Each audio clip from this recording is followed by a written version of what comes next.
એક વિદ્યાર્થી ફેલ થતો હતો એટલે મેં પૂછ્યું કે દીકરા શું પ્રોબ્લેમ છે તને, તું ક્લાસની અંદર પ્રોપર કરો છો તો પ્રોબ્લેમ તને ક્યાં આવે છે, શું પ્રોબ્લેમ છે? તો વિદ્યાર્થી મને કીધું કે સર બધું પ્રોપર કરું છું પણ મારાથી થતું નથી, ખબર નહીં શું કરું છું એમ કે.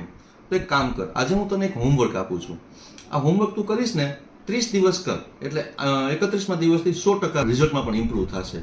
તો હોમવર્ક શું છે? હું જેવું હોમવર્કનું બોલ્યો ને વિદ્યાર્થી વિચારે કે હમણાં કમલ સાહેબ હમણાં કેટલું બધું હોમવર્ક આપશે ને આમાં કરીને આવી બુક કરવીને. નહીં, અહીંયા એને હું હોમવર્ક શું આપું છું તે બધા પેરેન્ટ્સ ખાસ સાંભળજો.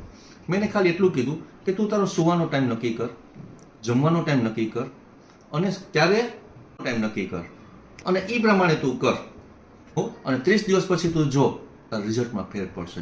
અહીં શું કરે છે તે તો કે અહીં પોતે જે નિર્ણય લે છે તેના ઉપર તે ઊભે છે, અહીંયાનો કોન્ફિડન્સ પ્લસ થશે અને એ જે નક્કી કરે છે તે પૂર્ણ કરે છે એટલે એનું રિઝલ્ટ સુધરશે. સાહેબ, તો તમામ બાળકોને આ હોમવર્ક આપો. Thank you.